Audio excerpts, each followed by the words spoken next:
Hello મિત્રો, આજના આ ફેસબુક લાઈવમાં આપ સૌનું સ્વાગત છે। થોડી વાર પહેલા પણ એક ફેસબુક લાઈવ મૂકેલું હતું, પરંતુ ટેકનિકલ ખામીના કારણે જેની અંદર અવાજ આવતો ન હતો। હવે આશા રાખું છું કે અવાજ આવતો પડે છે। આજે આપણી લોક માંગણી આમ જોઈએ તો ફેસબુક અને યુટ્યુબના માધ્યમથી આપણે ઘણી લોકોની સુખાકારી માટે હંમેશા તત્પર રહેલા હતા અને લોકોની વ્યાજબી માંગણી આપણે મીડિયા અને સોશિયલ મીડિયાના માધ્યમથી જવાબદાર તંત્ર અને સરકારી અધિકારીઓ સુધી, રાજકીય નેતાઓ સુધી પહોંચાડી અને આજે આપણી ઘણી બધી એવી માંગણીઓ છે, વ્યાજબી માંગણી કે જેનું કામ શરૂ થઈ ગયેલું છે। એમાંનું એક કામ આજે વેકરિયાપરાથી લઈને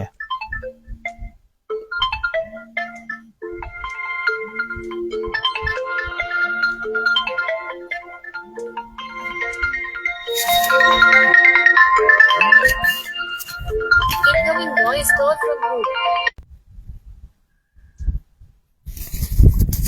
વેકરિયાપરાથી લઈને લાઇબ્રેરી ચોક સુધી જે મસ્ત મોટા ખાડાઓ હતા, લોકોને અગવડતા પડી રહેલી હતી। આ અગવડતાઓનો આપણે સમાચાર રૂપી વાચા આપી અને જેનો પડઘો પડેલો છે અને આજે આ રોડનું કામ શરૂ થઈ ગયેલું છે યુદ્ધના ધોરણે। આમ જોઈએ તો આપણે સરકારી તંત્ર ઘણું બધું બેદરકાર છે।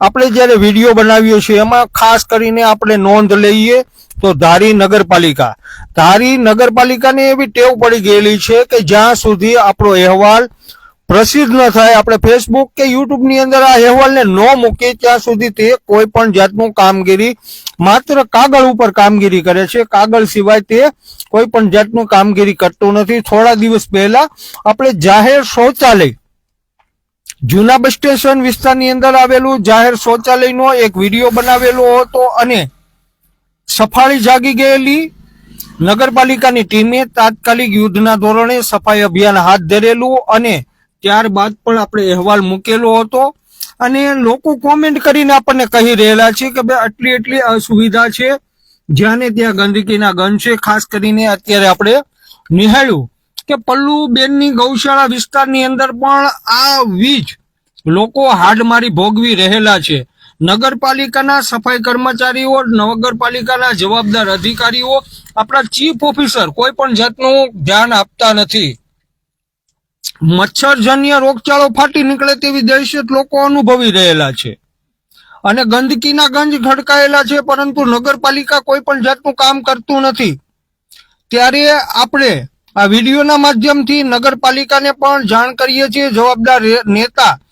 જવાબદાર રાજકીય નેતાઓને પણ આપણે ધ્યાન દોરીએ છીએ કે તેઓ આ કામ જે ધારીના લોકોની સુખાકારી માટે હંમેશા તૈયાર રહે અને લોકોને જે અગવડતાઓ પડી રહેલી છે એને સગવડતાઓમાં બદલે। સાથે જ આપ સૌને આપણે જણાવી દઈએ કે જ્યારે તહેવારો આવી રહેલા છે, ધારીની સુખાકારી માટે આપણો પહેલો પ્રશ્ન છે કે ધારીની અંદર જે લાંબા સમયથી ટ્રેન સુવિધા જે બંધ કરવામાં આવેલી છે એને પુનઃ શરૂ કરવામાં આવે। બીજી આપણે લોક માંગણી છે કે સરકારી દવાખાનું, બીજી આપણી માંગણી છે કે સરકારી હોસ્પિટલ કે જ્યાં ડાયાલિસિસનો રૂમ બનેલો છે પણ ડાયાલિસિસના સાધનો નથી, જરૂરી ડોક્ટરોની ટીમ નથી, આપણી પાસે કોઈ એમ્બ્યુલન્સની સેવા નથી, આપણી પાસે શબવાહિની નથી। 108 ઉપર ખાલી આપણે આધાર રાખવો પડે છે, બાકી દર્દીને રિફર કરવાના થાય એટલે પ્રાઇવેટ જે એમ્બ્યુલન્સો આપણને મળે છે જેનું ભાડું 1000 રૂપિયાથી 1500 રૂપિયા ગરીબ માણસોના ખીચામાં હોય ન હોય તેઓ તાત્કાલિક દવાખાને પહોંચેલા હોય છે, પરંતુ એમને રિફર કરે તો એમને 1000-1500 રૂપિયા ક્યાંકથી ઉછીના લેવા પડે છે અને તેઓ અમરેલી હોસ્પિટલ સુધી પહોંચી શકે છે। આ તે ક્યાંથી કેવો ન્યાય? સાથે જ આપણી પાસે ફાયર ફાઈટર પણ નથી। ધારીની આજુબાજુ ઘણી આગની એવી ઘટનાઓ છેલ્લા 5 વર્ષની અંદર થયેલી છે, લોકોને લાખો રૂપિયાનું નુકસાન ગયેલું છે, પણ આ જવાબદાર તંત્ર અત્યાર સુધી તો આપણી ધારી ગ્રામ પંચાયત હતી, પણ અત્યારે ધારી નગરપાલિકા છે। ગુજરાતની એકમાત્ર કદાચ નગરપાલિકા છે કે જેની પાસે ફાયર ફાઈટરની સુવિધા નથી। આપણા ચીફ ઓફિસર જે લોકોની સુખાકારી માટે હંમેશા તેમને તત્પર રહેવું પડે એની બદલે તેઓ તત્પર રહેતા નથી। અત્યારે તહેવારોના દિવસો ચાલી રહેલા છે, લોકો ગંદકીના ગંજમાં ચાલી રહેલા છે અને જીવન જીવી રહેલા છે. જ્યારે આપણે કોઈ પણ જાતનો વિડીયો બનાવીએ છીએ ત્યારે જ સફાળી ટીમ જાગે છે, ત્યાં સુધી તેઓ ધ્યાન આપતા નથી. રોડ રસ્તા પાયાની સુખાકારી માટે હંમેશા જેને તત્પર રહેવું જોઈએ એ સરકારી તંત્ર તત્પર રહેતું નથી. આપણે વિડીયો બનાવવો પડે છે ત્યાર પછી તેઓ કામગીરી કરે છે. આ તે ક્યાંનો ન્યાય? સાથે જ આપ સૌ મારા ફેસબુક ફોલોઅર્સ, મારા ફ્રેન્ડો, આ વિડીયોને વધુમાં વધુ શેર કરજો. અમારી ફેસબુક પ્રથમ વખત નિહાળી રહેલા હોય તો ફેસબુકને ફોલો પણ જરૂરથી કરજો. લોકોની સુખાકારી માટે હંમેશા અમારી ટીમ તૈયાર છે. અત્યારે તહેવારના સિઝન ચાલી રહેલી છે અને થોડા દિવસમાં ગુજરાતભરના પ્રવાસીઓ અમારા ધારી વિસ્તારની અંદર આવશે.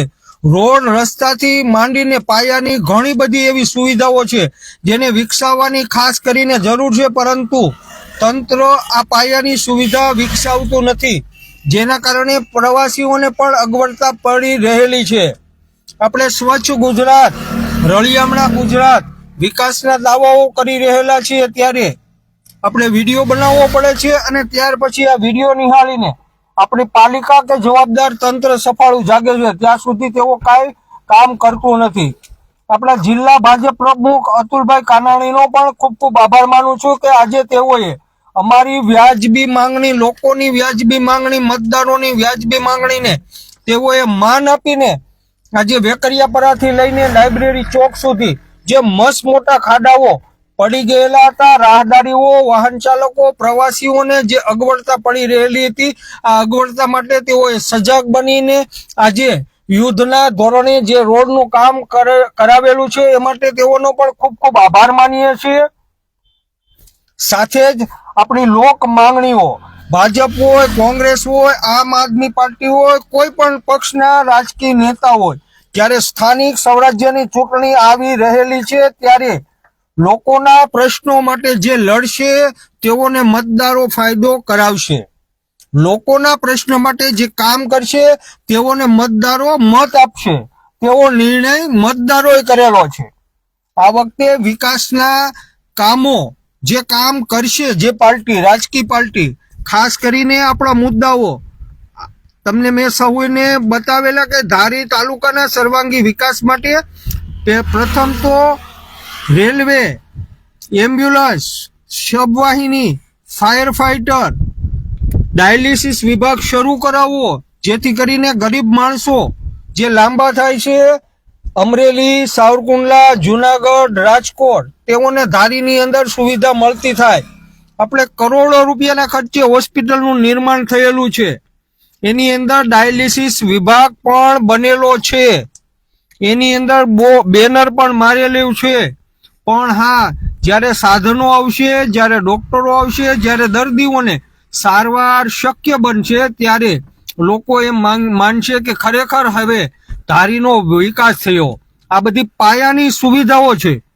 લોકોને પાયાની સુખાકારી માટે, લોકોને પાયાની સુવિધાઓ આપવા માટે કોઈ પણ રાજકીય પાર્ટી હોય, ભાજપ હોય, કોંગ્રેસ હોય, આમ આદમી પાર્ટી હોય કે પછી ગુજરાતની કે કેન્દ્રની કોઈ પણ રાજકીય પાર્ટી ધારીમાં આવીને જ્યારે સ્થાનિક સ્વરાજ્યની ચૂંટણી લડે છે અથવા તો 2027માં વિધાનસભાની ચૂંટણી લડશે ત્યારે લોકોની સુખાકારીનું કામ પહેલું કરવું પડશે. અત્યારે સોશિયલ મીડિયા અને સોશિયલ મીડિયા આ બંનેના માધ્યમથી લોકો પણ તૈયાર થઈ ગયેલા છે. લોકો પણ વ્યાજબી માંગણી કરી રહેલા છે. ત્યારે કોઈ પણ રાજકીય પાર્ટી, કોઈ પણ રાજકીય પક્ષને લોકોની પાયાની સુવિધા માટે હંમેશા જાગૃત રહેવું પડશે, હંમેશા કામગીરી કરવી પડશે, હંમેશા તેઓને તત્પર રહેવું પડશે. જ્યાં સુધી જે પાર્ટી પાયાની સુવિધા નહીં આપે તેઓને મતદારો નહીં આપે તેવો દ્રઢ નિર્ણય મતદારોએ કરેલો છે. ત્રાહિમામ પોકારી ગયેલા મતદારો, કોઈ પણ પાર્ટી હોય, આપણે કોઈ પણ પાર્ટીના પ્રચારક નથી, કોઈ પણ પાર્ટીના રાજકીય આગેવાન નથી. આપણે એક જાગૃત પત્રકાર તરીકે આ વિડીયો બનાવી રહેલા છીએ. જે પાર્ટી લોકોની સુખાકારી માટે કામ કરશે તેઓને સાથ સહકાર મતદારો આપશે. બાકી મતદારો મતદાનથી તો અળગા નહીં રહે, પણ હા, જરૂરથી પરિણામને મતદારો બદલાવી શકે છે. ઠીક છે મારા ભાઈઓ, ઘણી લાંબી ચર્ચાઓ થઈ આજના લાઈવ વિડીયોમાં. આપની પાસેથી રજા લઉં. વિડીયોને જો આપને પસંદ પડે તો, આપને દરેક કાર્ય પસંદ પડતું હોય તો વિડીયોને શેર કરજો. અને અમારી ફેસબુક જે લોકો પ્રથમ વખત નિહાળી રહેલા હોય આ ફેસબુકને ફોલો જરૂરથી કરજો. સાથે જ અમારી યુટ્યુબ ચેનલ પ્રથમ વખત નિહાળી રહેલા હોય તે મિત્રો યુટ્યુબને સબસ્ક્રાઇબ જરૂરથી કરજો.